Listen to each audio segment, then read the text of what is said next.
But one thing I'm really interested in is the pushback that's going on in China at the moment.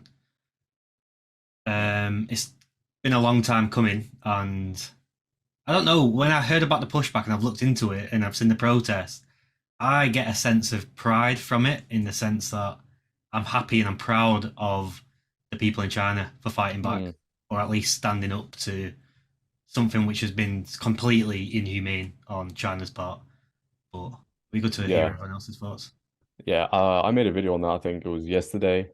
I think it's very like if you go on Twitter, you can find hundreds of videos of people protesting, fighting back. People say, but my concern is it won't last long.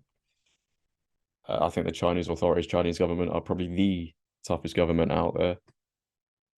And I'm surprised we even know about this, to be fair, because the last 2 years shown us that they can hide everything, and we have to wait for somebody like to use like I don't even know how they get it out because their surveillance of their life is like insane. I don't think we even really understand. Like we hear about, the cameras, social credit score, blah blah blah blah, but I don't really think we truly understand it. So you have to wait for somebody using a VPN in Beijing to upload it onto Twitter, and then you see it.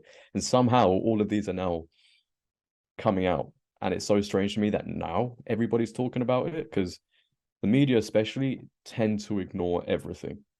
I mean, they're not really talking about it as much as I think they should be talking about it, but they're very silent on it, and there's many reasons for that. I feel like people don't want to get into trouble, with China's authorities. And it's interesting how Sky News have spun the story as well, because when people in this country protested, they were labeled as dangerous conspiracy theorists.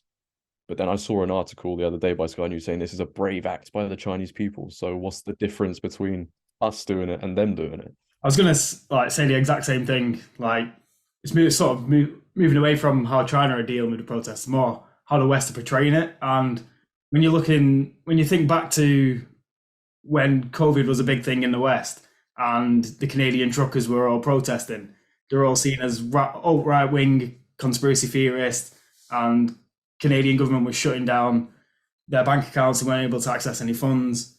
But now China are protesting, like the media portrayed it to us as a brave act, like the Chinese public are fighting back.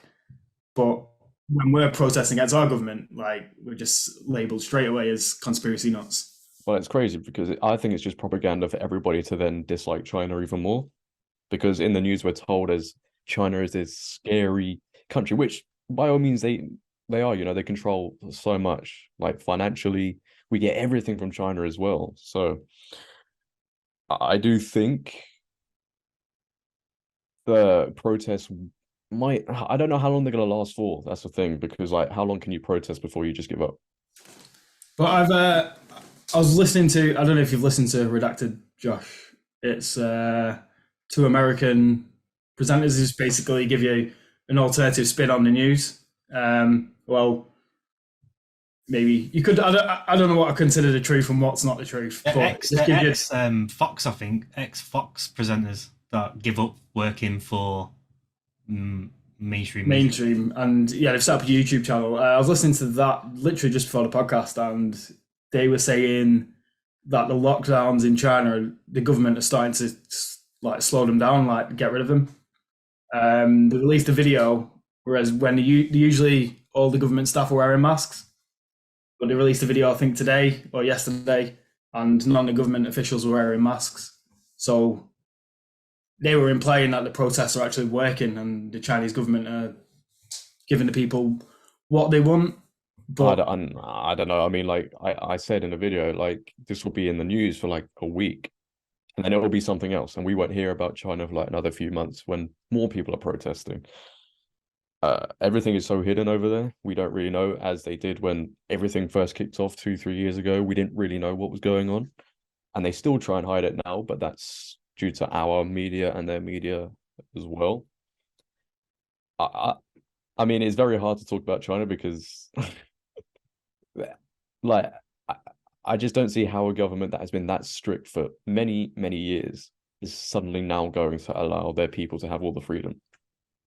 There's something else behind it. If they do end up slowing it down, there's a reason why they're going to slow it down, and it's not for the reason people are there to think. And as well, I think the media are covering it in the West in the way they are because there's going to be some sort of backlash in China.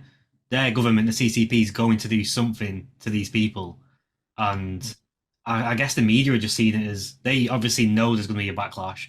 Let's pick it up early and document this whole journey because I reckon there's going to be arrests.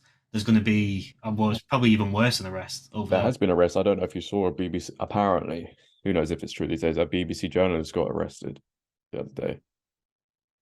I don't know what they did. I mean, I assume they were just in the crowd and standing with the Chinese people, and they got arrested. And the authority was like, "Nah, you're coming with us." Like that. It's like they don't really care at this point. But what scares me the most is I've seen certain people in different positions saying, "Oh, China is a great role model for how we want the world to be going forward." Now, if that's a great role model, a George Orwell 1984 live action film, I don't want any part in it. Mm. This is Justin Trudeau said.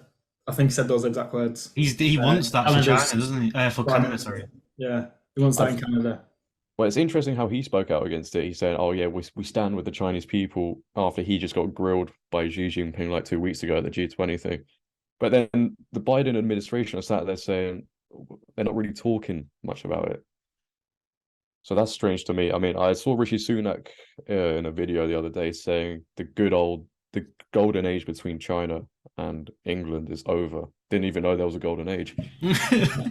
But like, it's interesting to me how he says that when like the organization that he's secretly in, the head of that, has just said, "Oh yeah, China's a great role model." It literally doesn't make any sense to me. We have a theory what we've discussed, me and Aaron discussed on the podcast before, because we've been doing a lot around the Great Reset and the global elites, etc., etc. And what it seems, and it does seem quite obvious, is it's all connected in one way or another. America, the amount of power that America have, the amount of power that China have, they have to be working together. But I certainly feel like whatever's happening in China with this control method that they're using will be implemented over here. It's just being sort of trialed out in China. See how bad the processes are. Sort of get all the processes in order of how to control the processes, and see what life's like after the protest, after people have stood up. Like, will it ever end, or like you said, like it will come to an end, these protests, because you can't protest forever. And then what happens? Then they have to sort of bow down on the knees and give in